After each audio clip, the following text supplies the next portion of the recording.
This is a relay project. Real Talk starts right now. Here's Ryan Jesperson.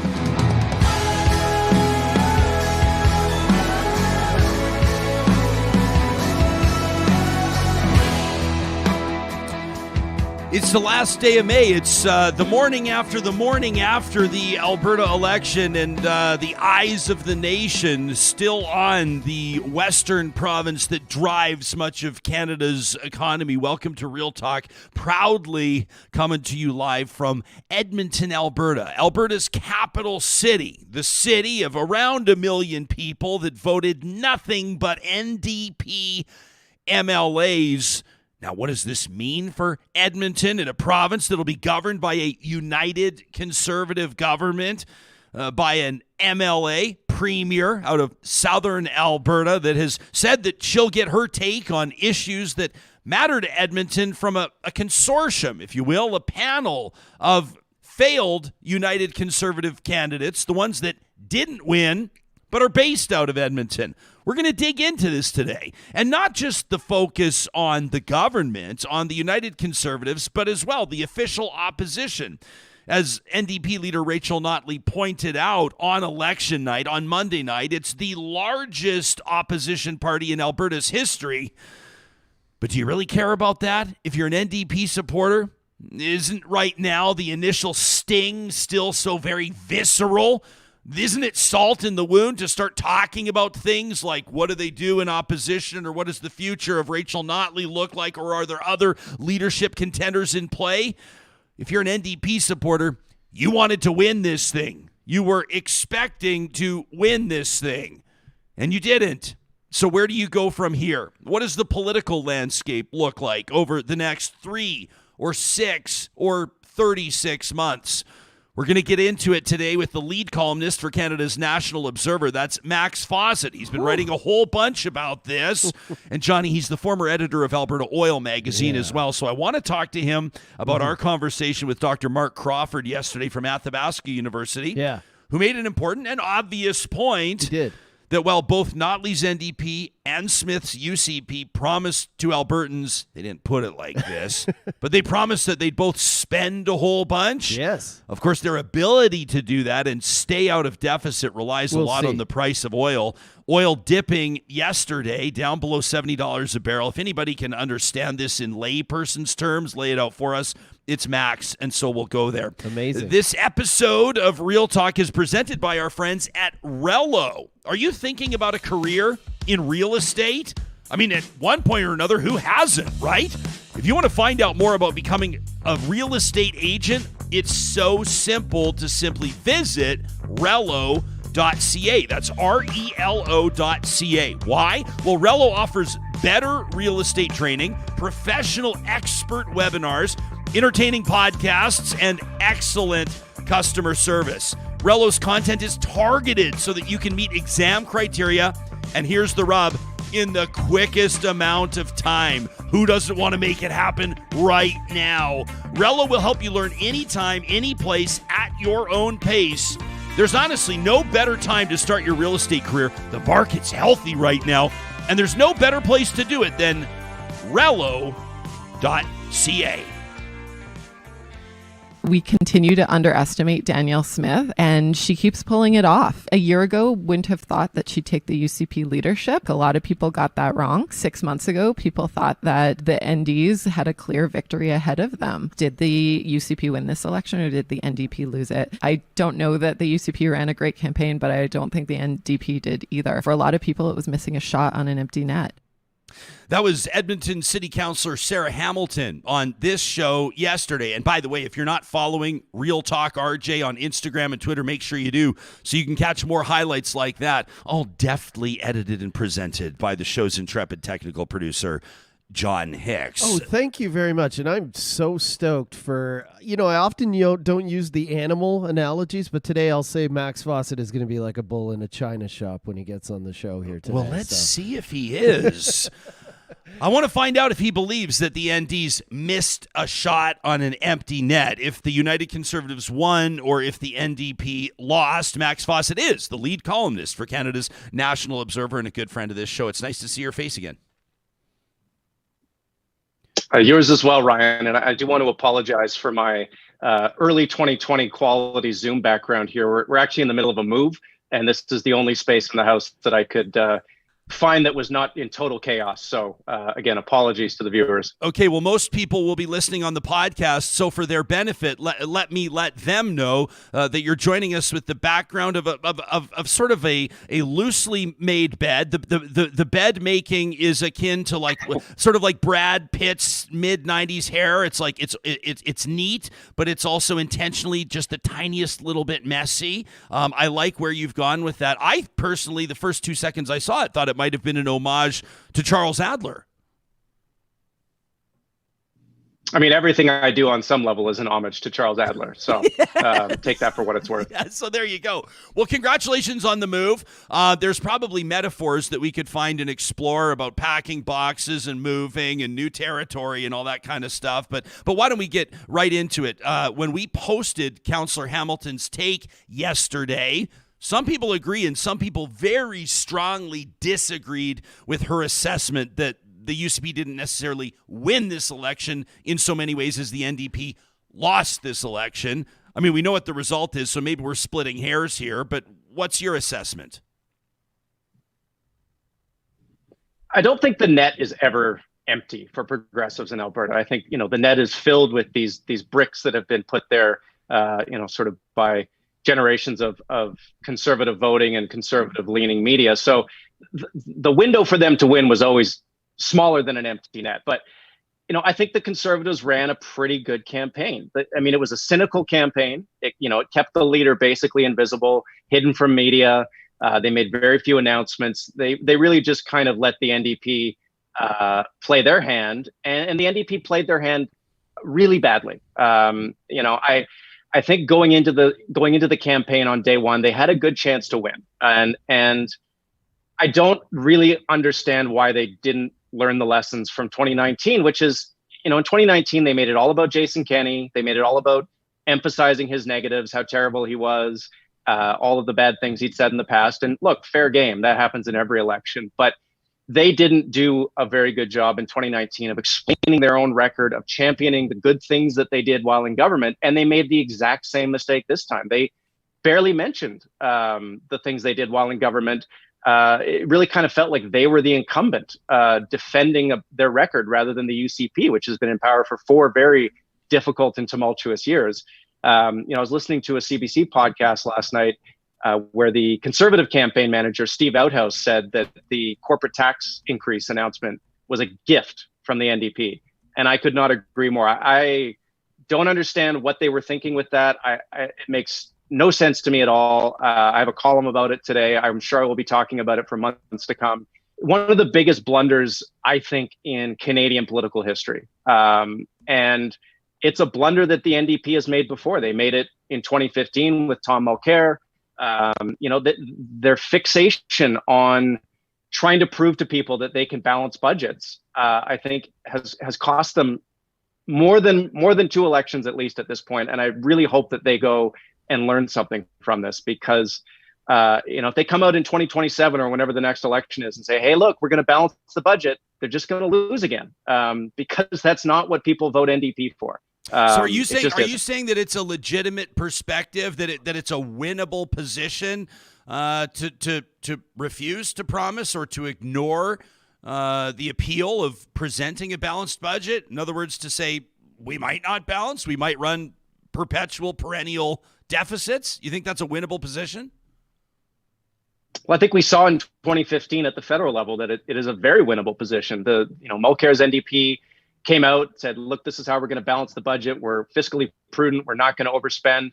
And the Trudeau Liberals came out and said, we'll run deficits for as long as it takes to get things right in this country. And people said, oh, I like the sound of that a lot more.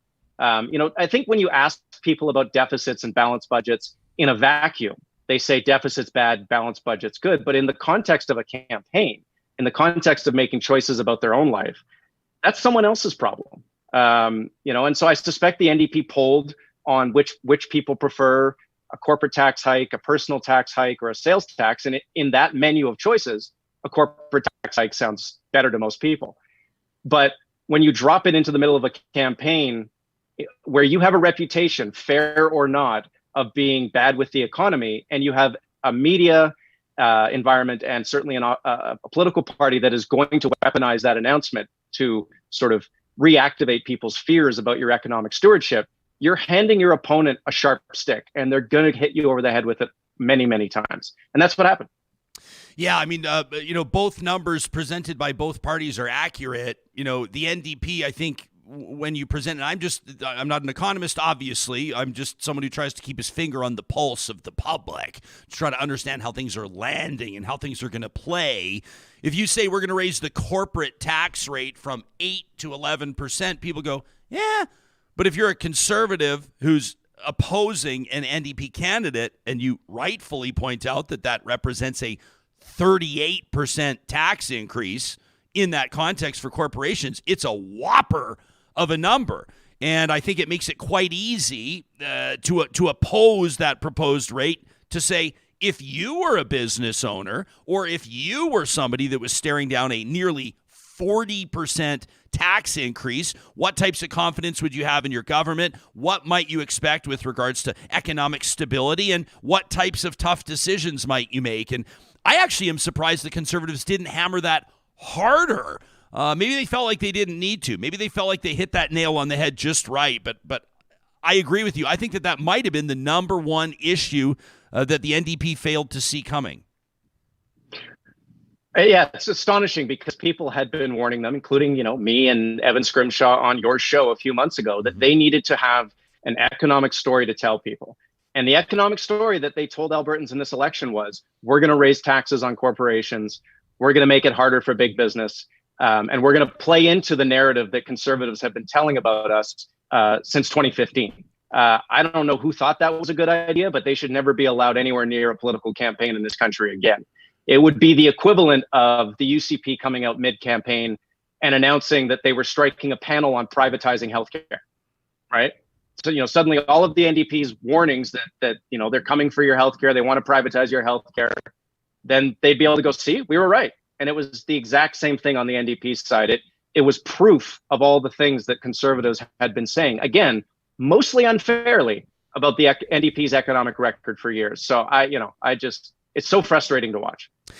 It's kind of a weird question, I acknowledge, Max, because essentially I'm just about to ask you right now if it's okay for political parties to really lie to the public. So I don't know where you're going to take it with your answer, but are political parties obliged to campaign on everything that they're planning on doing? I mean, you remember when Rachel Notley introduced the carbon tax after being elected in 2015, the biggest criticism from Jason Kenney ultimately and the Conservatives was that she did not campaign on this. She didn't campaign on the carbon tax. Well, there's a lot of things that I think everybody assumes that Danielle Smith is going to prioritize because she said that she would before the campaign period. Things like an Alberta pension, things like an Alberta police force, perhaps implementing or making a more tangible impact with this Alberta Sovereignty Act. Nobody really knows what that's going to look like quite yet, but she didn't campaign on those things. I'm not sure that would preclude her from implementing them.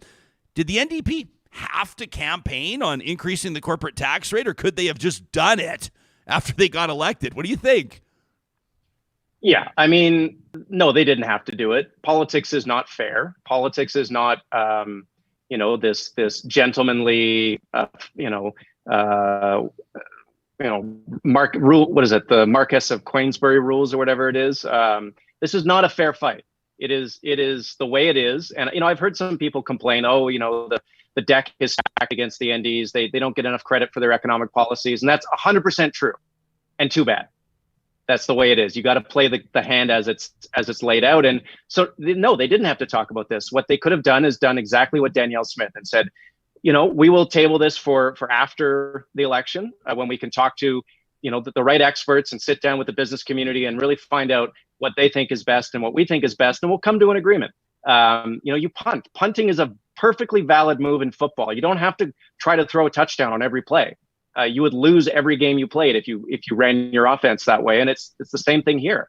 My advice would have been wait for oil prices to crash, because they will. We know that, And then when they crash, and when it becomes clear that Alberta is facing a large deficit, as I think will become clear fairly shortly here, then you put the corporate tax increase on the table and say, look, we have to find a way to make ends meet. We're not willing to cut spending on hospitals, on schools, on things that matter for you. So we're going to ask our corporations that have done very well recently to pay just a little bit more. That's how you sell that move. You don't sell it because you want to please economists and other people who believe in the importance of balanced budgets. That is how you lose elections, not how you win them. We've got an interesting comment here. Always so grateful for our live chat Real Talkers. I mean, these are the most engaged of our live tuning audience, Max. And Alberta Girl this morning says, I think everybody lacks an understanding of the rural voter except the Conservatives.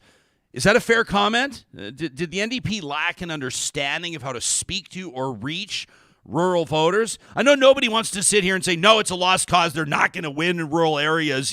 Basically, forget about door knocking, forget about campaigning there. That would be a bit of an asshole comment toward the people that work very hard on rural campaigns. And I don't think that there's ever a lost cause in politics. There's close to lost causes, but not completely lost causes. What's your take on the rural vote, the way that it played out? It was obviously huge. It's what saved the Conservatives' bacon. I think there are parts of rural Alberta that, for the NDP and for progressives, are a lost cause. So, you look at Frank Graves' research. He's done this in a couple of different contexts where he asks respondents questions about things like climate change, COVID-19, things that have factual answers. Are human beings responsible for the climate warming, for emissions going up? And then you score people on what he calls his disinformation index on a score of 1 to 5. And the correlation between voting UCP, especially in rural Alberta, and voting NDP is astonishing. The NDP voters are the least misinformed, disinformed. The UCP voters are massively the most disinformed. And so that's a hard group to reach with facts, with information, with arguments that live in, I think, what we would consider the real world.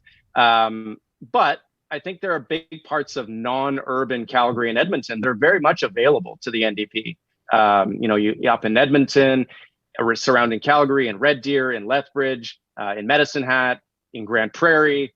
There's a lot of seats out there that they can absolutely win with the right approach. And I think, your listener is probably correct there, that they need a better understanding of what really resonates with folks in those communities. And again, just to circle back to the thing I keep talking about, a lot of that is about the economy, right? A lot of that is about economic uncertainty and the impact of the energy transition, which, I think has been sold poorly by the NDP.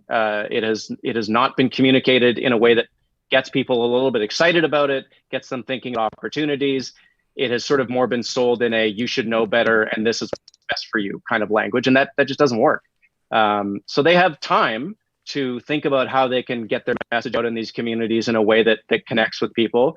They have time to find people in those communities who are good salespeople. I mean, look, I'm not just trying to flatter you here, but like someone like you, who is, has roots in this province, understands sort of the things that animate rural communities, but also lives in the fact-based universe, you would be a perfect candidate. And I'm sure they've tried to recruit you any number of times. So they need to find their Ryan Jespersons in Medicine Hat and in Grand Prairie and get them in position early. Because if they keep sort of spotting the UCP 40 seats at the beginning of every election, it's going to be really, really hard for them to pull this off.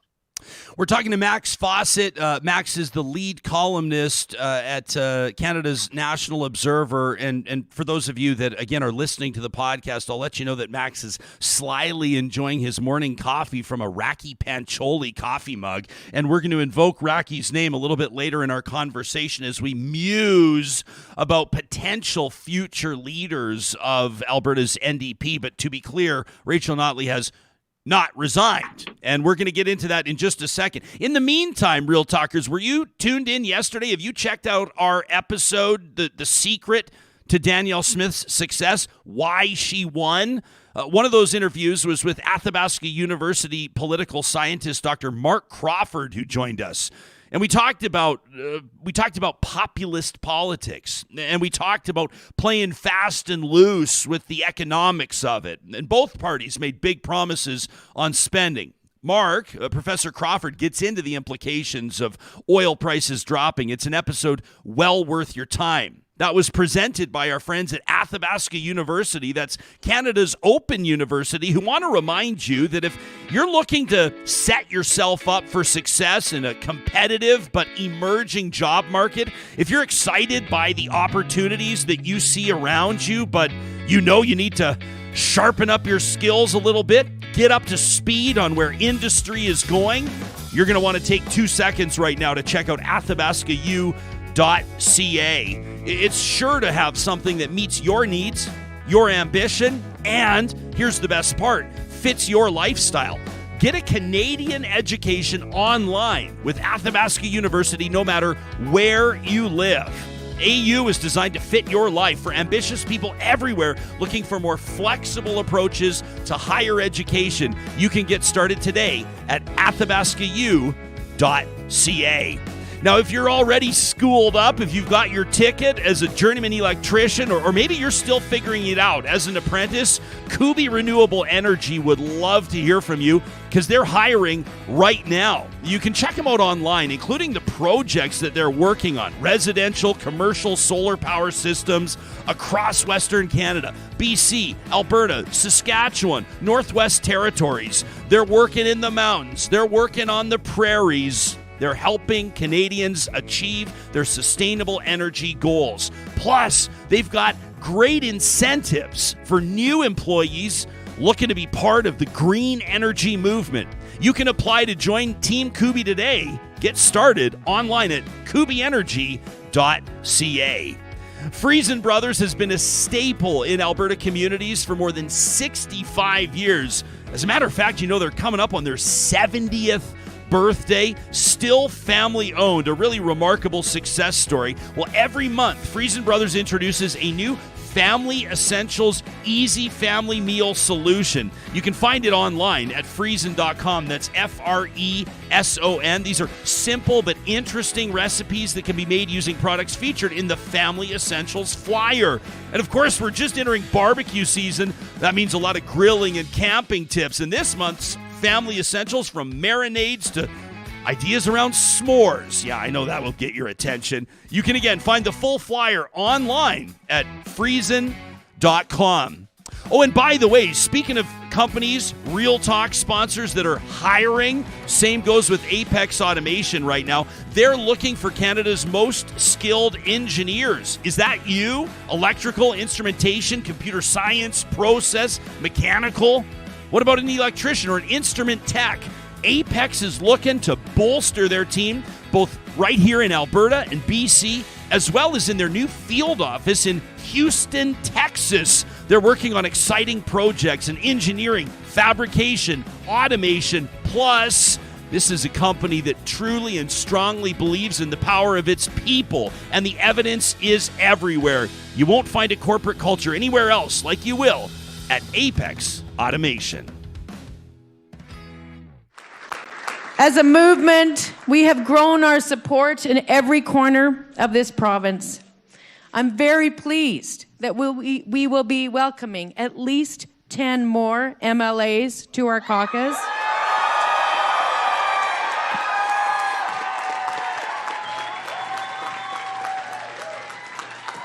Who will form part of the largest official opposition this province has ever seen in its history.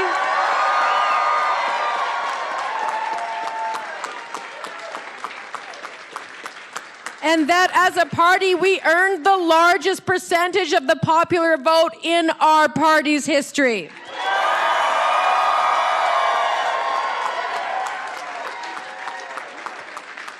So we have achieved tremendous growth and opportunity for our future and for the values that we all share.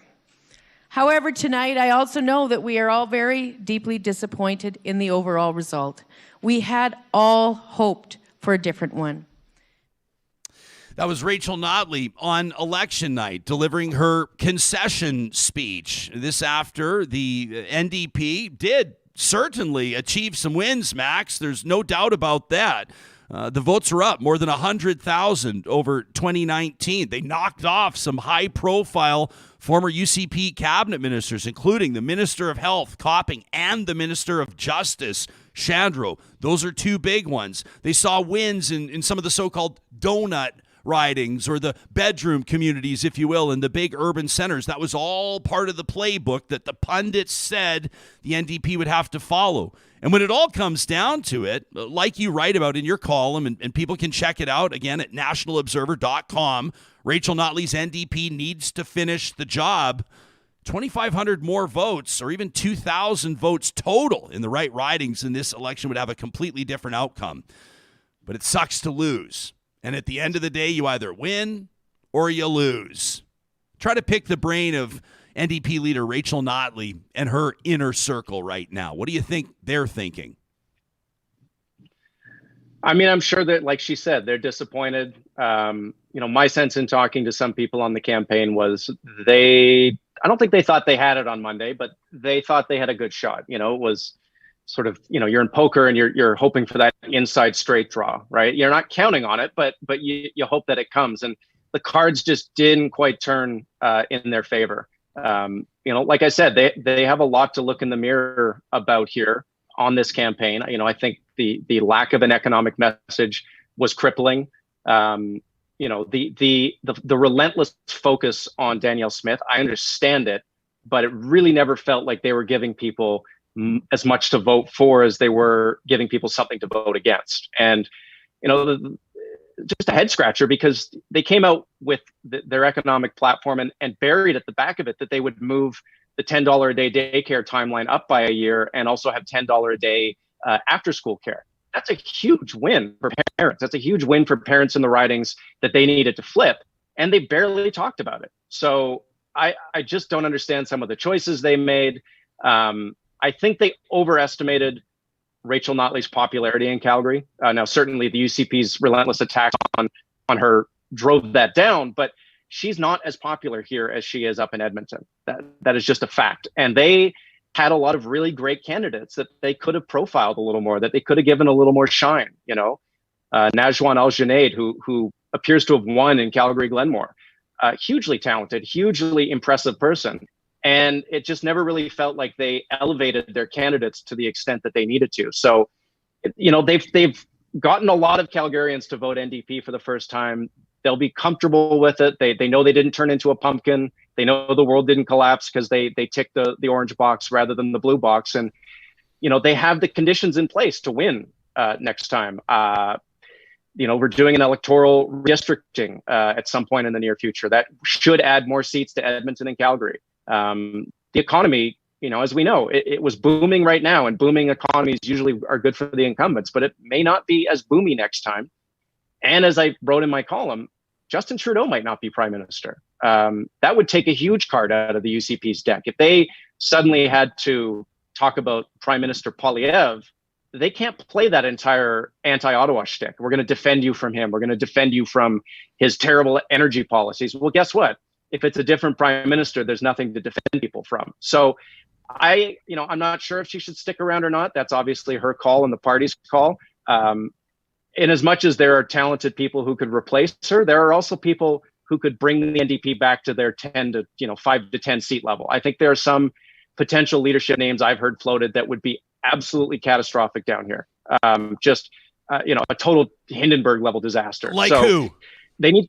Oh, no way am I saying a name like that. But come on, give us a hint. I mean, what do you? Let me ask you this then: are you talking about, the lefties in the party? Like, who would represent, or what political perspective, at least, if you don't feel like picking fights here on Real Talk, what would represent a Hindenburg level potential disaster for the official opposition?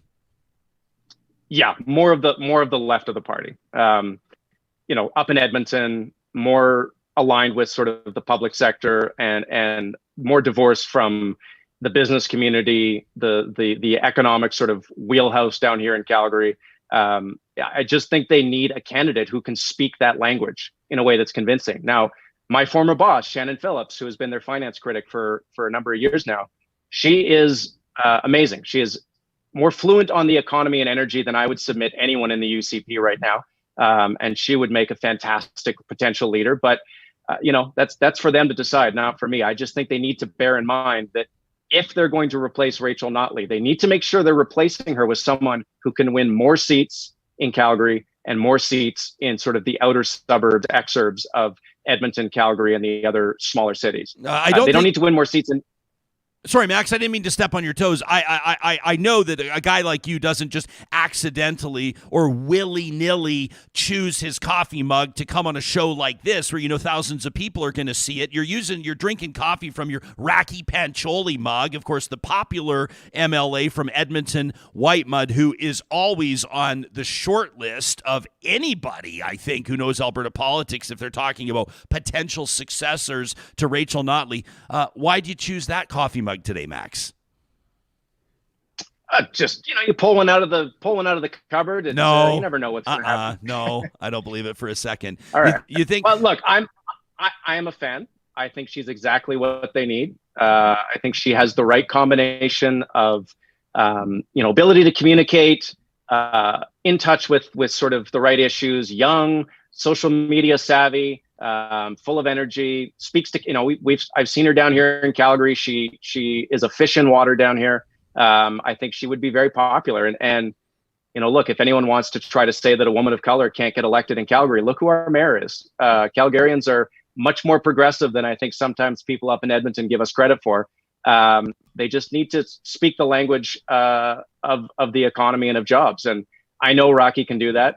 I think she's incredibly talented. I think there are lots of talented people in the NDP. So if that conversation happens, I look forward to seeing how it unfolds. But, just sitting here from my perch in Calgary, wanting to remind people that for better or worse, fair or not, winning more seats in Edmonton is not the path to power. Sometimes, and I'm most fluent with sports metaphors, Max, you'll see a team that can, make it into the playoffs or make it to the Western Conference Finals, or a hockey team that could go all the way to the Stanley Cup Final but lose and get swept. And the analysis at the end of that season, well, there were successes to be celebrated, not the ultimate success. Sometimes the plan is to stay the course. And sometimes the plan is to look at a coach or a captain or a starting goaltender that did not fare poorly, that did a decent job, and just acknowledge that we need to shake things up. What I'm saying is that sometimes successful coaches get fired sometimes. Sometimes they resign and step down. I mean, look at Paul Maurice, the Winnipeg Jets a couple of years ago. It happens. So while some people may say there were a lot of things to celebrate about the NDP's performance in this election, it's not Rachel Notley's fault. She had an interesting take on Monday night. Here's what she told her supporters. Where we fell short, the responsibility rests entirely with me. That's fine. That's the joys of being the leader. It's fine. It's a thing. It's part of responsibility and accountability. Those are things we care about here. But I do know that at the same time, we ran a strong, principled campaign, and it was based on our beliefs. And it was based on our desire to create a better future for all Albertans. So that's Rachel Notley, who essentially says this is on me to wear it. And I mean, you'll see leaders say that in sport and business and politics all the time. I mean, that's kind of what comes with the territory. I'm not 100% sure that it is time to change horses, but I'd be curious to pick your brain. I'm not even sure that there would be consensus among NDP supporters right now on that, whether it's the right move or the wrong move to even be having these conversations right now. Yeah, I mean, it's definitely not the right move right now. I think she understands, and a lot of, certainly her advisors understand, we need to see how this Danielle Smith government actually governs. Yes, it's a majority, but it's a pretty slim majority. It's certainly the slimmest in Alberta's history. And we don't know if she can hold this caucus together. She says she can. It looks like she can now, although, this is the post-election high. Everything is hunky-dory. Once she starts handing out cabinet seats, once she starts excluding people from cabinet, and once she starts making decisions that maybe upset certain people, the caucus might fracture. Certainly that's been the case, over the last decade, in conservative politics here in Alberta. So I think it behooves her to stay, at least to see how this thing plays out, and if Smith can hold her party together. And then if it becomes clear that she can, that this is going till 2027, or at least a few years longer than right now, maybe then she reassesses. I mean, I think we have to give Rachel Notley all the credit in the world for what she's done for the Alberta NDP, for the abuse that she's had to endure, the garbage that's been thrown at her. She might just be tired of it. She might not want to put up with it again for another 4 years. And who could blame her for that? Nobody. If she decided to step aside, she would be the king or queen maker. She would be the most important and influential person, I think, in Alberta NDP politics. And guess what? If the federal NDP is looking for a new leader anytime soon, boy, could they do a lot worse than her. Yeah, that was rumored like 4 years ago, and her name has popped up. I'd be curious to know if the federal NDP feels like that's their best play right now as well. Interesting to hear from Jagmeet Singh yesterday, who says that the NDP, and probably the most obvious statement in federal politics this year, that the NDP will not force a federal election. They will not withdraw their support of the federal Liberals. The federal NDP is not ready to go to an election right now. It would bankrupt the party. So there's no way there. I thought that was pretty obvious. Yeah, so and by the way, Max, let me touch on something as well. You're talking about the potential fractured United Conservative Party. And I know that, friends of mine that are, partisan, and extremely committed supporters of the United Conservative Party poo-poo these rumors. They're actively doing it. Yesterday, we had an entertaining conversation, me and a pal. He says all these rumblings of people sharpening their knives for Danielle Smith, all these rumblings of the United Conservatives unable to keep it together. He says we just did, and we won an election. So basically people can zip it. But sometimes, Max, we know that people tune into and download Real Talk to hear some of the juicy rumors, the scuttlebutt. And I can't name names, and I can't name sources, and I can't confirm this, but I can tell you that some people in the know, reputable people, are suggesting that there's a block of moderate conservatives that won their ridings on Monday night.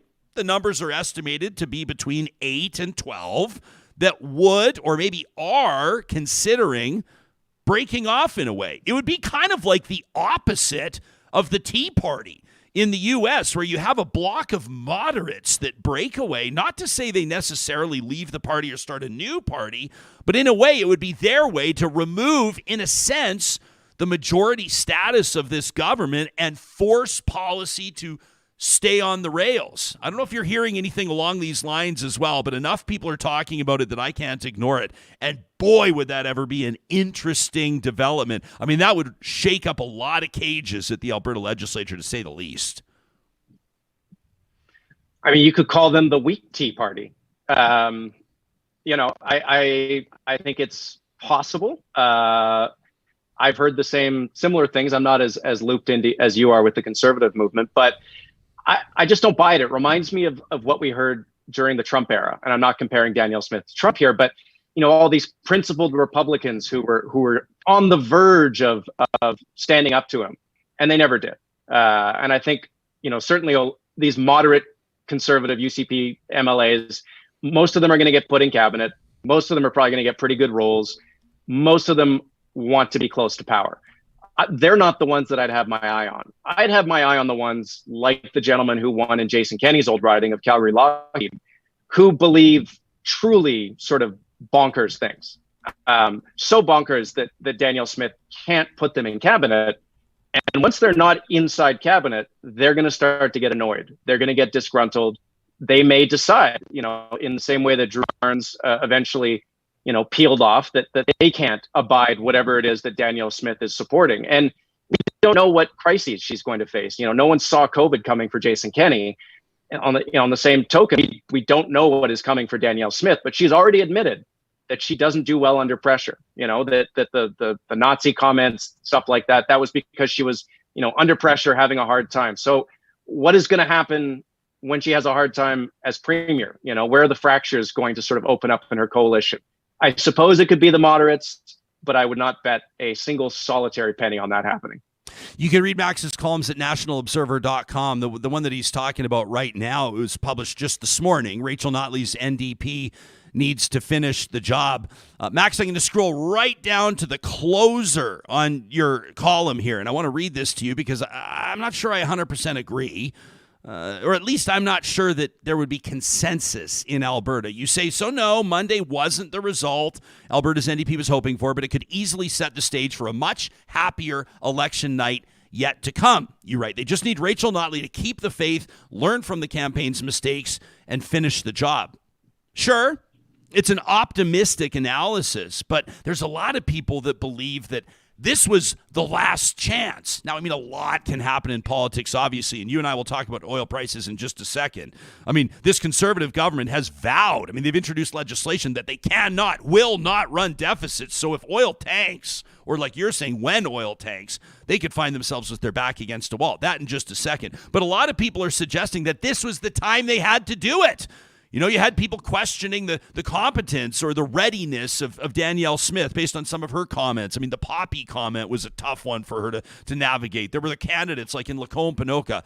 I can't believe, and I can believe, that she won resoundingly after her horrific comments. And we're going to be talking about that with Danielle Smith when she joins us next week. There were a lot of things that were happening, and people were saying, this is the election the NDP can win. This is the time. The time is now. If not now, then never.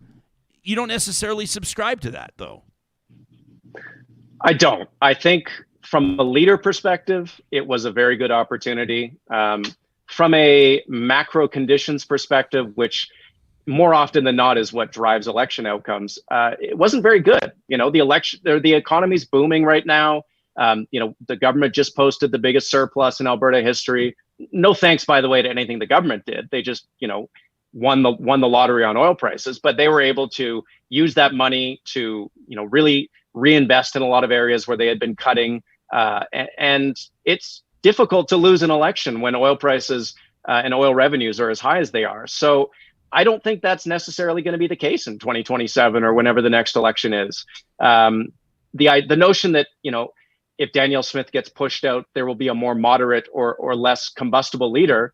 I've seen no evidence of that. The Conservatives keep pushing to the right. I would bet very heavily, based on Take Back Alberta's role in the party, that they will continue pushing further right.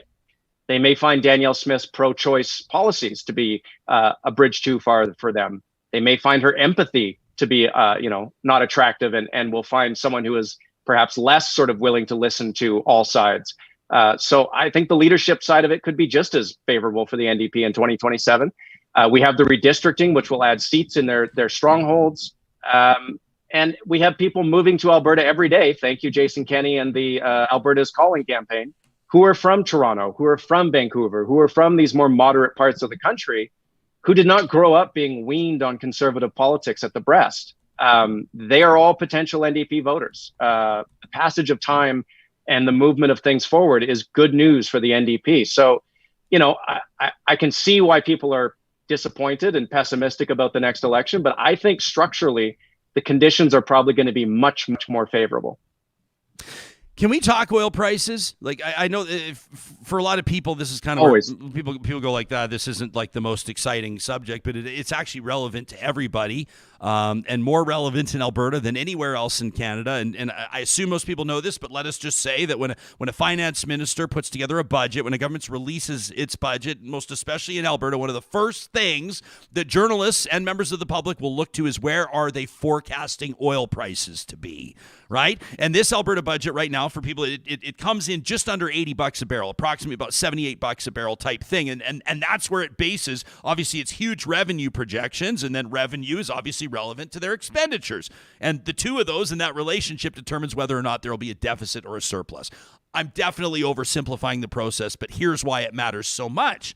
Because for every dollar that oil drops, it costs, in a way, there's significance of just under $700 million a year to Alberta's economy. So if oil drops by $5 or $8, that's a big deal to the bottom line.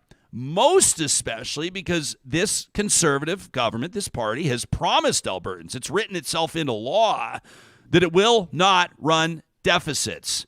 So let's talk about this. And I'm wondering if we can get even nerdier, Max, and you can help us understand the significance of like WTI West Texas Intermediate. That dropped below $70 yesterday, caught everybody's attention. Meantime, Western Canadian Select rallied a little bit, and some people are pointing to that as reason for optimism. Can we get into this? We can always get into this. I love getting into this. Getting into sort of the mechanics of WTI versus WCS. That is not so much my strong suit. Certainly we produce a lot of heavy oil, which is priced as WCS, and so when that goes up, that is very, very good for the provincial treasury. The reason why it's firming up has to do with refinery issues down in the States. And there's lots of folks you can have on who are much more knowledgeable about that than I am. But as to the headline price, look, I think that NDP supporters should be a little careful with the Schadenfreude right now, because I think it's more likely that the oil prices end the summer at $85 than $65. That's the near term. But, in the medium term and the longer term, nobody knows. We are in the middle of an energy transition right now. Tesla just became one of their models just became the top selling vehicle in the world for the first time. Things are happening. Things are picking up. And for government to pass legislation effectively handcuffing itself to the price of oil, right as the price of oil may be about to decline, could, in retrospect, be one of the dumbest things any government has done in recent memory, because it forces them to do one of two things not popular. They cut costs, they cut spending on healthcare and education, or they raise taxes. And that's not a place that I think Danielle Smith has any desire to go. But I read something on the internet, someone saying, if the NDs had won this election and the price of oil had tanked again, they would have been unelectable for a generation. I'm sure they would take that. I'm sure they would take winning government and dealing with low oil prices over being in opposition. I think Blaise Bomer said it, a good day in opposition is worse than a bad day in government. And I think there's truth to that. But, there's no guarantee that the price of oil stays where it is right now. And the UCP government under Danielle Smith is limiting our range of options when we should be expanding them. We should be budgeting off of $50 WTI, not 79. And if it comes in anything over 50, that's gravy. We use it to pay down debt, or we use it to save for the future. But we are sort of the equivalent of a household that is making lots of money and is saving no money at all, right? We are running at the very limits of our fiscal capacity. And that doesn't go well for households like that. Those are the ones that end up in collection. So, I think that the UCP may be painting itself into a bit of a corner here. But I suspect that they don't really care. Yeah, it's because there's this. It's the whole messaging thing. It's the line that you're expected to toe, and I understand, and this audience understands how politics work. But if you're a conservative in Western Canada, in Alberta in particular, we look even on the federal stage, Max. Look at conservatives that have tried to approach this from like a more moderate position. Like I think of Michael Chong 5 or 6 years ago, who like really paid a price for his like mere suggestion that maybe conservatives should have more legitimate climate policy, and people told him to get the fuck out. Like that's honestly how they approached it. And as a conservative seeking office in Alberta, let alone the premier's office, it's almost like you have to ignore where trends are going. It's almost like you have to say, we know what they're going to tell you about EVs and about solar power and about the future, but we know oil's not going anywhere. And everybody cheers, and then you get the big donations, and then you get the big support. But it's, people talk about it looking out, I think, for the best interest of skilled workers in the oil patch. What I'm about to say here is not an insult. Like, yes, oil and gas workers. Yes, energy workers. You've done a ton for Alberta and Canada's economy. You've done a ton. You've kept people's homes heated in the winter. You've kept people able to commute to work. You've driven and made so much happen. You've displayed innovation. You have led the country in that context. But the fact of the matter is, at some point, we must acknowledge it is not a bad thing to set yourself up for future success, to insulate yourself from global and market trends. But talk about a just transition in Alberta, and you act as though you're trying to storm the steps of the legislature and burn the building down. And so I find that in some circumstances, due to the political nature of politics, politicians handcuff themselves on being able to talk about the future and setting up its own citizens for success because of the now. Talk about the future sometimes is inconvenient in the now. And ultimately, I hope that the public can recognize that we need to better serve ourselves by demanding more forward-looking policy from our politicians. I mean, I couldn't agree more. I just don't see it happening. The incentives are not aligned correctly, right? The 4-year electoral cycle, the limited shelf life of conservative leaders in this province, they don't have the luxury, or certainly don't have the courage, to think about what's going to happen in 2040 rather than 2024. And they are, representing interests of an executive class of the oil and gas industry that, if they're given an honesty pill, they definitely grudgingly accept that climate change is real. They're a part of the problem. They need to reduce their emissions, but that's someone else's problem, right? They want to get to the end of their careers, whether it's in 5 years or 10 years, collect their bonuses, have their stock options vest, and then they're going to go move to the Okanagan and see you later, Alberta. And we're going to be the ones that are here cleaning up the mess when it's all said and done. The conservative approach should be to prepare for that, to save money, to ensure that these companies, have put proper down payments on their environmental liabilities, so we're not handing off a bill to the next generation of taxpayers. But they seem to be very conveniently inconsistent on that front. When a government is running deficits, it's always think of the children. But when our current government and conservative politicians want to run an environmental deficit or a climate deficit, it's no problem, right? Because what's more important for them is the value of their shares going up and them being able to purchase a property where they want to live as they retire. There are not a lot of 35-year-olds running oil and gas companies, and it shows. Yeah, I remember, not in his most recent appearance with us, Rick Bell was on Tuesday, but it was several months ago, and he offered his assessment of conservatism in Alberta through the years. And I dare anyone to suggest that Rick Bell couldn't qualify as a conservative. So try your best. I won't even hear it. But he went on a hilarious rant about the brand of Alberta conservatism is on an island. He says conservatives here for years, you remember this, Johnny, they've spent like drunken sailors. I mean, he just went off and wildly entertaining. Of course, you can find all of our past conversations, Real Talkers, using our YouTube archive or, of course, our podcast archive as well. Max, we've kept you way longer than we wanted, but I want to ask you about one more thing, a column that you wrote before the election, okay? This was on May 25th. People can check it out at nationalobserver.com. The headline, just how much crazy can Alberta take?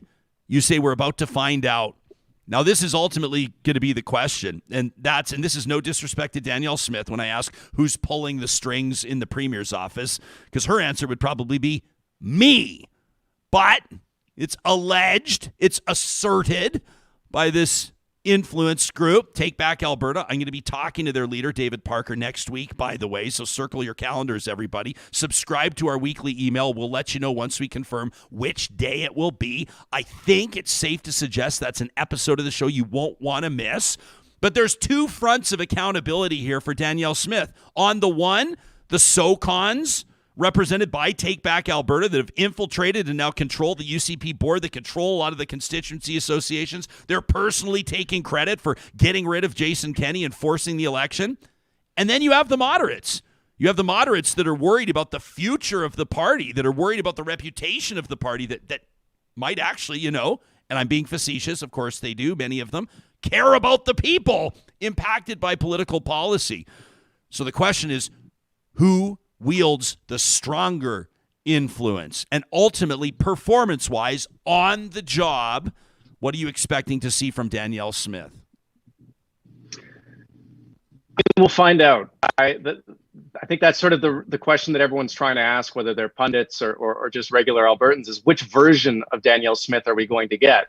And logic would seem to dictate that now that she's won the election and the threat to her is going to come from within her party, she will not be as moderate, because I don't think it's the moderates that are going to come for her. I think it is going to be the Take Back Alberta types who want I think Rick Bell was saying this, that they needed to put water in their wine, but that's not how they roll. They want everything that they want, and they want it right now. And I think if they see her moderating, if they see her making nice with Justin Trudeau or, woke people, whatever it is, they may move. I don't think that the moderates in her midst have the same courage. I don't think that there is a Liz Cheney in there who is willing to speak out if speaking out is required.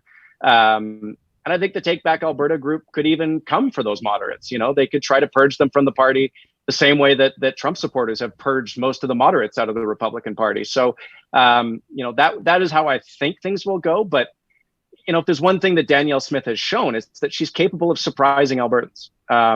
She has overperformed expectations in the leadership race, in the general election, and she may well overperform expectations here. I just saw a notification in my inbox.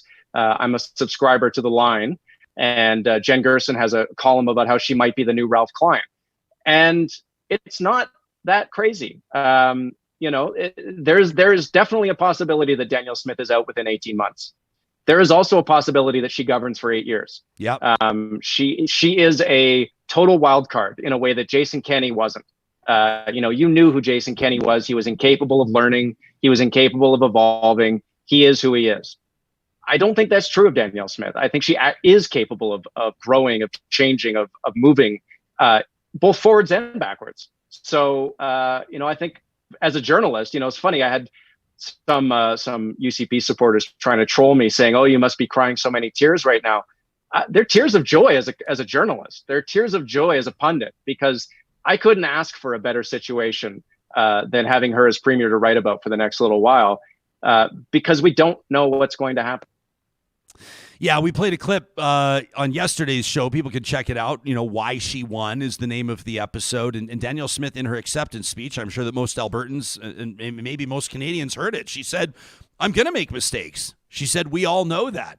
And she essentially made a commitment to learn from those mistakes. And I quite honestly, regardless of what you think about any political candidate, I appreciate the spirit of that comment. Max, let me ask you this in closing. You touched on the difficulty that a conservative premier, whether it's Scott Moe or Danielle Smith or other, but those two would be the most prominent, the ammunition that they would water down, even lose in the river, if Pierre Poilievre were to form the next federal government. Do you think it's going to happen? The Liberals sure seem to be trying to make it happen. They are behaving exactly the way a government that is trying to lose behaves. I don't know if that's just sort of insular 10 years in government tone deafitis, or there's something else at work there. But I think the stuff around David Johnston and the public inquiry has been tone deaf. I think a lot of their sort of communications on climate policy lately have been a little tone deaf. The greatest gift they have is that it's Pierre Poilievre as the opposition leader and not Erin O'Toole. It's this bizarre situation where we have a prime minister and a leader of the opposition who both seem like they're trying to lose. And it maybe will come down to who is less good at losing. But there's a very real possibility that Poilievre wins the next election. It won't be a majority. It'll be, it'd be a weird minority situation. But that would totally upend Alberta politics. Conservatives, ever since Justin Trudeau won, have had this easy out for anything. Just blame Justin. Pipelines get blocked, blame Justin. Oil prices go down, blame Justin. And it has, I think, made them a little fat and lazy in the way that they practice politics. So if he wins, if Poilievre wins, their job gets much, much harder here in Alberta and Saskatchewan. And like I said, it turns the table maybe even more in the favor of an NDP government in the next provincial election. Yeah. One of the stories to watch is what the relationship looks like between Danielle Smith and Pierre Poilievre, right? I mean, never mind Danielle Smith and Justin Trudeau. That'll be a fascinating one. I think this is the first time we've ever gone a full hour, Max. I always love picking your brain. And I want to let people know, of course, they can check out your column. It's just been out for a couple of hours now. If you're listening to this live, if you're listening to it later, make sure you check it out at nationalobserver.com. Argues our guest, Max Fawcett, Rachel Notley's NDP, needs to finish the job. Thanks, Max. Anytime. Let's do another hour soon. Yeah, sounds good, buddy. You can give Max a follow on Twitter at Max Fawcett. We'll get to some of your comments in the live chat in just a second, but for those of you that would be ready sort of like to take a bit of a breather from all the poly talk, right? The election's done. Can we get back to some normalcy? Can we, I don't know, maybe head out to the mountains for a couple of minutes here? Every Wednesday on the show, we present in partnership with our friends at Tourism Jasper, MyJasper Memories. And at this time of year, one of the coolest ways that you can explore Jasper National Park is with the Maligne Lake Boat Cruise. Now, you can check this out online at malignerelake.com. This is something that we personally have done as a family, and it is an absolutely incredible experience. Maligne Lake, if you didn't know, is the longest lake in the Canadian Rockies. And, of course, it's also the home of the world-famous Spirit Island, which can only be reached by boat. There's no trails. There's no roads that lead to this iconic spot. And by the way, canoeing to Spirit Island, I know some folks do it, but it would take all day. So if you want to go to the end of the lake where a glacier awaits you, for a lot of people, you might take a couple of days, right? As you move down that lake, you can see the water slowly change color to become more and more turquoise. It's phenomenal. I mean, it's just an incredible experience to see with your own eyes. On the tour, you have interpretive guiding along the way, and then you're able to take a break at Spirit Island itself. Now, these are in the motorized watercraft that we're talking about, so for us as a family, it was perfect. At the time, Wyatt was 5 years old, and he was just fascinated by what he was seeing. The guides and their command of the stories of the indigenous history of the region, as well as the history over the last 100 years or so, the way that they blend that commentary together truly is impressive. I love a good story. And this is something that's pretty cool, too. If you happen to be an Alberta resident, you can save up to 20% on the experience. Ages 5 and under are free anytime. We're never going to forget our time out there, and I guarantee you that we're going to do it again. I mean, I wouldn't have to be convinced. Let me tell you. You can check out our photos of it on my Instagram. If you follow me at Ryan Jesperson, this was back in September of 2021. That's Spirit Island in the background there, that photo that I'm showing you. You're actually not allowed, Johnny, to walk out onto Spirit Island. It is sacred territory. It's been a gathering place of enormous spiritual and cultural significance for Indigenous, for First Nations that have visited the space, and a number have over the course of millennia. I mean, it's just an incredible. When you're there, it's got this kind of almost a quiet reverence to it, and a really, really wonderful way to explore Jasper. So again, this is the time of year when these Maligne Lake boat tours are wide open to the public. It's a perfect way to spend a morning. You can check it out online again at malignerelake.com.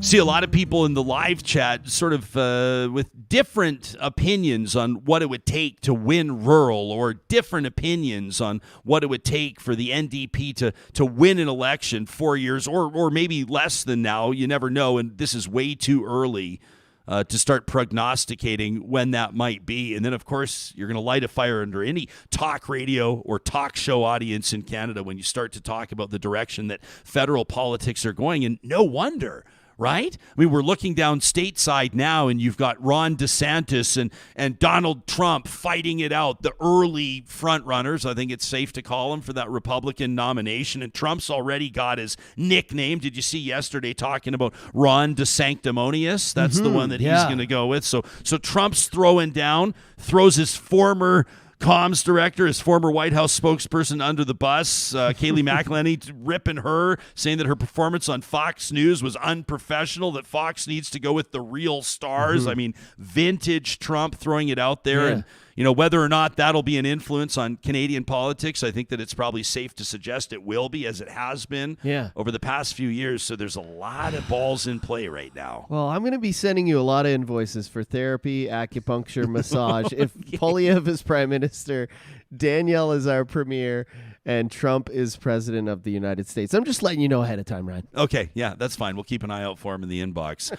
Corey says, unless there's a conservative in power in Ottawa, it's kind of expected that Alberta is going to fight with Ottawa. Like, Klein fought with the Liberals lots. I mean, sure. I mean, like, you know, you look at Peter Lougheed's record. What is Peter Lougheed most known for? I mean, that's a big question, isn't it? But one of them was for asserting Alberta's influence, and you might use the supercharged word of sovereignty. It wouldn't exactly be accurate. Historians and political scientists would take issue with that word, but Peter Lougheed was most known for going to the wall with Ottawa for Alberta and forming essentially the base of Alberta's economy and the biggest players in Alberta's economy. I mean, for kickstarting the oil sands, for investing in that tech, oftentimes without the expressed partnership or support of the federal government. So that's absolutely true. It's politically inconvenient for a conservative premier to have a conservative federal government because it's a lot tougher to oppose. But I'm not convinced that the Conservatives can't win this next federal election. As a matter of fact, right now, if I had to call it, which would be a fool's errand, but hey, it's a talk show, let's do it for fun, I would suggest that Pierre Poilievre is the one to beat next federal election. I think that Justin Trudeau will go one more round. I think he wants to take on Poilievre in an election. What would that debate look like? Let's get ready to rumble! That would be, as Ed Whalen Fight used to night. say down in Calgary for Stampede Wrestling for a lot of years, a ring-a-ding-dong dandy. That'd be a ring-a-ding-dong dandy if I've ever seen one, and so we'll see. Sharon on our live chat says, I want to watch that Take Back Alberta interview. Jespo, you, David Parker, the first question should be, take back Alberta from whom? That will be the first question. That's the question that I asked, and I did Google, should it be whom or who? And it is whom. It is whom. So there you are. Take back Alberta from whom? But Parker reached out himself and said, let me answer the question. He said, bring me on the show. I'll answer the question. I said, see it. That's what talk shows do. We pick people's brains. We seek to understand, and so we will. And we'll keep you posted on that when that interview is going to be. You know, these interviews don't happen without sponsors like our friends at the Dairy Queens of Northwest Edmonton and Sherwood Park. And they want to remind you that right now, the summer Blizzard treat menu is out. It's ready and waiting for you at the Dairy Queens in Palisades, Nemeo, Newcastle, my home location in Westmount, or of course in Sherwood Park at Baseline Road. I always want to give a shout out to the Baseline Road DQ. They sell more soft serve than any DQ in Canada. What? Legit. The folks of Sherwood Park love their DQ soft serve. Apparently. From the Baseline Road location. Don't forget, they've got the Reese's Caramel Pretzel Blizzard treat available right now. This is the one, that salty sweet thrill ride. A crunchy pretzel and peanut trail leading to world-famous DQ soft serve. I love it. I've tried it, and I think you will love it too. It's June's Blizzard treat of the month at the Dairy Queens of Northwest Edmonton and Sherwood Park. We've got Trash Talk ready to rock tomorrow. Wanted to let you know, for personal reasons, we're going to be celebrating a family member's life. My family will be this weekend. And so our last episode, our final episode of this week is going to be tomorrow on Thursday. That means Trash Talk comes early.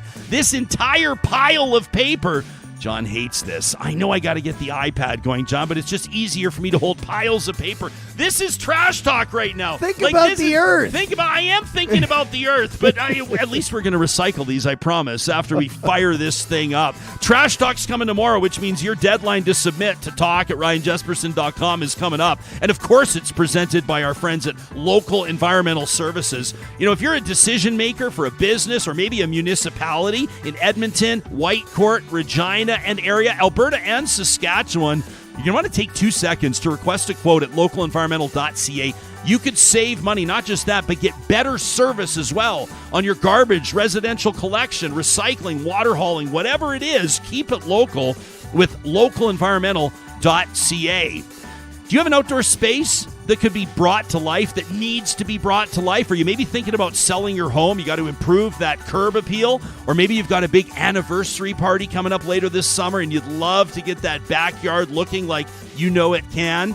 Don't delay. Get in touch with Eden Landscaping at landscapeedmonton.ca. I love their portfolio link on their website because you can get into some of the projects that they're really proud of. They've got this ultra-modern trapezoid house, and you got to landscape stuff like that specifically. There's got to be thought behind it, but also functionality, right? From modern to traditional and everything in between, Eden Landscaping's projects have one thing in common, and that's happy clients.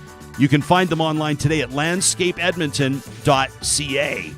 And a big shout out, we're going to keep saying this for as long as these fires are burning. We are thinking about the men and women that are out there battling these wildfires on the front lines. You know, Complete Care Restoration is the only sponsor of Real Talk that honestly, on the record, hopes that you never have to call them.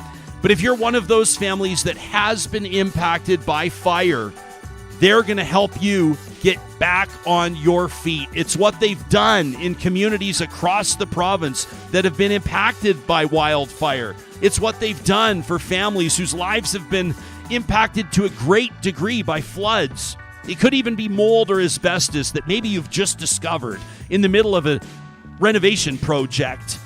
Leave it to the experts, the trusted team at CompleteCareRestoration.ca. Now, as tomorrow is the final day of the week, the final episode of the week for those of us at Real Talk, it also means that we're going to present our Real Talk Roundtable on a Thursday. And I want to let you know that this is going to be one you won't want to miss because we're doing a crossover episode with our friends, the co-hosts of the Bad and Bitchy podcast. Yeah, that's right. Kristen Rayworth and Erica Eiffel are going to join me here in studio. Erica, originally an Edmonton gal, is visiting from out east, which means that we're going to have coffees together or, I don't know, maybe crush a couple beers. We'll see how it goes. The fact is, there will be no punches pulled as we talk provincial and federal politics, plus that trash talk you're not going to want to miss. We want to hear from you, Real Talkers. You know where to find us. Hit up the contact link on our website.